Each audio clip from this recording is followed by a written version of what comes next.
안녕하세요, 호돌이입니다. 오늘도 영상을 클릭해주셔서 감사합니다. 현대백화점 주주님께서 질문을 주셨습니다. 제 블로그 글을 살펴보시고 나서 현대백화점의 영업 환경을 어떻게 해석해야 하는지 궁금하셨다고 합니다.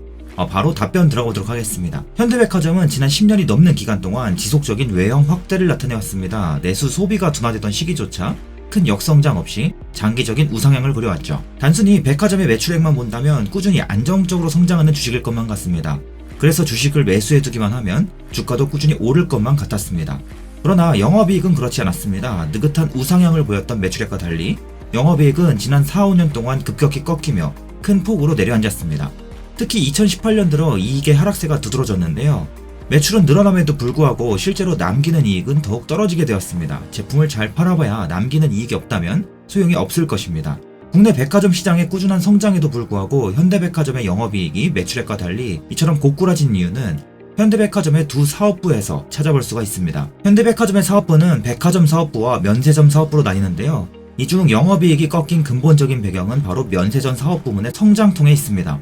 현대백화점은 2010년대 전까지만 해도 보수적인 경영 전략으로 인해 롯데그룹, 신세계그룹에 비해 성장 동력이 부족하다는 평가를 받아왔습니다. 백화점 사업은 문제없이 잘 진행되고 있었습니다만 이들 그룹사와 비교하면 복합 쇼핑몰 사업을 영위하지도 않았고 면세점 사업을 영위하지도 않았습니다. 온라인 사업도 적극적이지 않았습니다. 이는 현금 유입을 안정화한 뒤에 신사업을 추진하겠다는 전략 때문이었습니다. 덕분에 현대백화점은 재계가 소유한 기업들 중 가장 안정적인 재무구조를 가진 기업으로 꼽히기도 했었는데요. 게다가 롯데백화점과 신세계백화점은 각각 을지로 본점과 강남점을 필두로 각 점당 조 단위 매출을 가는 지점을 가지고 있었습니다만 현대백화점은 이처럼 거대한 규모의 지점이 전무했습니다. 2021년 현재까지도 현대백화점의 조 단위 매출을 기록한 지점은 매출 1조 원 수준의 판교점 뿐이며 무역센터점과 압구정 본점조차 연매출 8천억 원 수준에 머물러 있습니다. 이에 반해 신세계와 롯데의 주력 지점은 연간 매출액이 2조 원대에 달합니다. 이처럼 현대백화점은 그저 오로지 오프라인 백화점 매장에 집중하는 사업 구조를 가지고 있었죠. 그러다가 2010년대를 맞이하여 현대백화점은 신사업을 본격화하는데요. 태스크포스를 꾸리며 수년이 넘는 기간 동안 면밀한 검토를 거치며 면세장 시장 진입을 노리게 됩니다. 2015년 들어 면세점 사업 진출을 본격화하는데요. 물론 이 과정에서 고배도 마시긴 했었습니다만 그러나 결국 2016년 경쟁업체들에 비해 가장 높은 점수를 따내며 면세 사업권을 따낼 수 있었고 2018년 드디어 면세점 사업을 본격화하게 됩니다. 면세점 사업의 핵심은 공항면세점입니다. 공항면세점은 수익성이 반드시 보장되지는 않지만 규모 면에서 결코 놓칠 수가 없습니다. 또한 면세점 사업구조상 시내 면세점과의 시너지 효과를 크게 낼 수가 있습니다. 특히 인천공항을 비롯한 국내 공항면세점은 세계 1위 규모를 가진 만큼 현대백화점 입장에서도 공항면세점 사업이 눈에 들어올 수밖에 없었습니다. 그러나 공항면세점은 기존 면세점 경험을 풍부하게 갖춰야 하는 등 까다로운 조건이 많아 현대백화점이 바로 진입할 수 있는 영역이 아니었습니다. 이로 인해 현대백화점은 먼저 시내 면세점을 신규 사업 목표로 잡았고 삼성동 현대백화점 무역센터점 일부층을 시내 면세점으로 삼아 면세 사업을 본격화합니다. 그러나 신사업은 반드시 비용을 수반합니다. 현대백화점이 면세 사업을 개시하고 면세 사업장을 늘림에 따라 분기별 200억 원 수준의 적자가 발생할 것이 불보듯 뻔했고 흑자 전환까지는 오랜 시간이 필요했습니다. 통상 면세점 사업은 흑자 전환까지 2, 3년의 시간이 소요됩니다.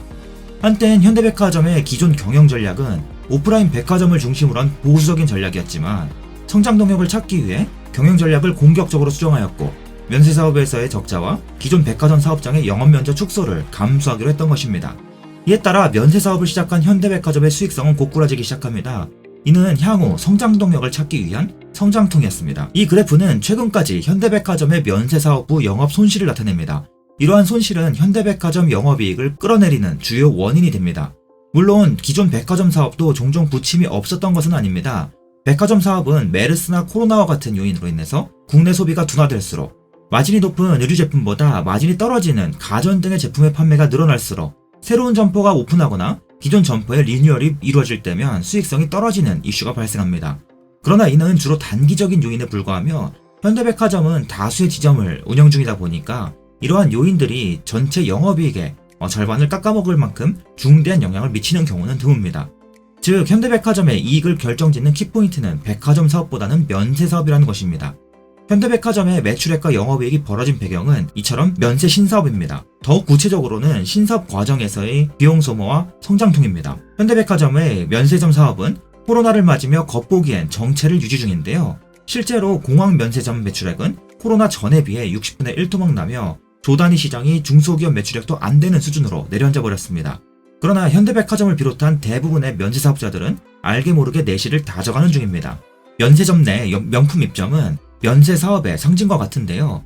현대백화점은 최근에 인천공항 1터미널 내에 샤넬을 입점시키는 등 면세 사업 확장의 첫걸음이 본격화되는 모습입니다. 이 덕분에 샤넬은 인천공항 면세점에서 철수한 지 6년 만에 다시 돌아오게 되었습니다. 관련하여 정확히 1년 전에 면세 업종에 대해 간략한 코멘트를 블로그에 작성한 글이 있으니 참고를 부탁드리겠습니다. 지난 매출 확대에도 불구하고 영업이익을 벌어들이지 못했던 점은 분명 현대백화점에 투자하는 중 커다란 방해 요인이었습니다. 그러나 백화점 사업 내 문제가 생긴 것이 아닌 신사업을 추진하는 과정에서 생긴 수익성 하락이므로 면세 사업을 어떻게 판단하는지에 따라 향후 매출액과 영업이익의 괴리는 다시금 줄어들 것인지 아니면 이러한 상황이 계속해서 유지가 될 것인지 판단이 달라질 수 있겠습니다. 지난 면세점의 꾸준한 적자는 현대백화점이 신규 사업을 펼치며 겪는 성장통 중 하나일 것입니다. 이에 반해 현대백화점의 주가는 지난 면세점 사업부의 부진이 아닌 앞으로의 사업 전망을 따라 움직일 것입니다. 지난 현대백화점의 면세점 사업 부진이 코로나와 같은 외부적인 요인에 있었던 반면 현대백화점 내실에는 뚜렷한 문제가 감지되지 않는다는 평가입니다. 코로나에도 불구하고 시장의 예상치를 무난하게 달성하는 성과를 나타내주고 있으며 시내 면세점도 일평균 매출액이 빠르게 늘어나고 있습니다. 이로 인해 면세점 사업의 영업적자는 기존 마이너스 200억 원에 가까운 수준에서 마이너스 100억 원이 안 되는 수준으로 크게 줄고 있습니다. 위드 코로나에 따른 백화점의 회복세도 시장의 예상보다 상당히 빠르다는 소식도 함께 들려옵니다. 면세점의 경우 비록 위드 코로나에도 불구하고 공항 분위기가 완전히 회복되기까지는 2-3년의 시간이 소요될 것입니다만 여행 중심의 수요는 이보다 회복이 빠를 것이며 실제로 면세점 업체들은 다시금 면세점 입찰에 나서는 등 다시금 온화해질 면세점 분위기에 선제적으로 대응하는 모습이 나타나고 있습니다. 이상의 내용으로 그동안 현대백화점의 영업이익이 고꾸라졌던 이유와 배경을 어느 정도 유추해 보실 수 있으리라 생각합니다. 구독자분께 귀중한 질문을 남겨주셔서 진심으로 감사드립니다. 오늘도 시청해주셔서 감사합니다. 호돌이었습니다.